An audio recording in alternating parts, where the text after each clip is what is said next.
പരിശുദ്ധ പരമ ദിവ്യകാരുണ്യത്തിന് എന്നേരവും ആരാധനയും സ്തുതിയും പുകഴ്ചയും ഉണ്ടായിരിക്കട്ടെ. വിശുദ്ധ മത്തായി എഴുതിയ സുവിശേഷം 20-ാം അധ്യായം 32 മുതൽ 34 വരെ തിരുവചനങ്ങൾ.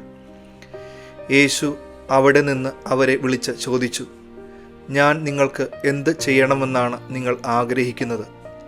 അവർ പറഞ്ഞു, കർത്താവേ, ഞങ്ങൾക്ക് കണ്ണുകൾ തുറന്നു കിട്ടണം.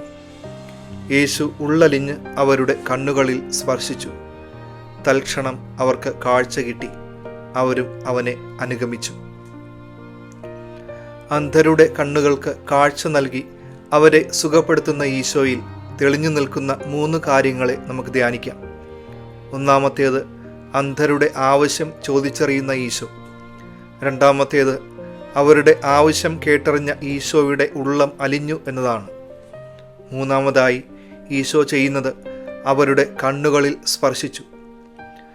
അന്ധർക്ക് കാഴ്ച നൽകുവാൻ, രോഗികളെ സുഖപ്പെടുത്തുവാൻ ഈശോ തിരഞ്ഞെടുത്ത ഈ 3 വഴികളെ അവിടുന്ന് നമ്മുടെ മുമ്പിലും തുറന്നു വയ്ക്കുകയാണ്. നമ്മുടെ സാമീപ്യവും സ്നേഹവും അർഹിക്കുന്ന പലരും നമ്മോടൊപ്പം തന്നെയില്ലേ? അത് ചിലപ്പോൾ മാതാപിതാക്കളാകാം, സുഹൃത്തുക്കളാകാം, നാം കണ്ടുമുട്ടുന്ന വ്യക്തികളാകാം. അവരുടെ എല്ലാം ഹൃദയത്തെ സ്പർശിക്കുവാൻ ഈശോ അവലംബിച്ച ഈ 3 കാര്യങ്ങൾ നമ്മളെയും സഹായിക്കും. ഒന്ന്, സ്നേഹപൂർവ്വം സംസാരിക്കുവാനും മറ്റുള്ളവരുടെ പ്രയാസങ്ങൾ കേട്ട് ഉള്ളലിയുവാനും ആശ്വസിപ്പിക്കുവാനും സാധിക്കുന്നിടത്താണ് അവരിലും സൗഖ്യം തുടങ്ങുന്നത്.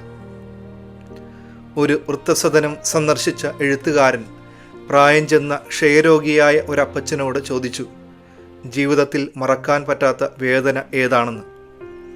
ആ അപ്പച്ചൻ നിറഞ്ഞ മിഴികളോടെ പറഞ്ഞത് ഇങ്ങനെ: ക്ഷയരോഗം മൂർച്ഛിച്ച ഞാൻ വീടിൻ്റെ ഉമ്മറത്തിരുന്ന് നിർത്താതെ ചുമച്ചുകൊണ്ടിരുന്നപ്പോൾ ആ വഴി വന്ന എൻ്റെ മകൻ എന്നെ കണ്ടിട്ടും ഗൗനിക്കാതെ വീട്ടിലേക്ക് കയറിപ്പോയി. അതാണ് എനിക്കുണ്ടായ ഏറ്റവും വലിയ വേദന. സ്നേഹപൂർവ്വം നമ്മൾ പറയുന്ന വാക്കുകളാണ് മറ്റുള്ളവർക്ക് ഏറ്റവും വലിയ ആശ്വാസവും സൗഖ്യവും നൽകുന്നത്. അവിടെയാണ് ഉള്ളം അലിഞ്ഞ് തുടങ്ങുന്നത്. ഈശോയുടെ ഉള്ളലിഞ്ഞ ചോദ്യവും സ്പർശനവും നമ്മളെയും പ്രചോദിപ്പിക്കട്ടെ. സർവശക്തനായ ദൈവം, പിതാവും പുത്രനും പരിശുദ്ധാത്മാവും നിങ്ങളെ സമർത്ഥമായി അനുഗ്രഹിക്കട്ടെ.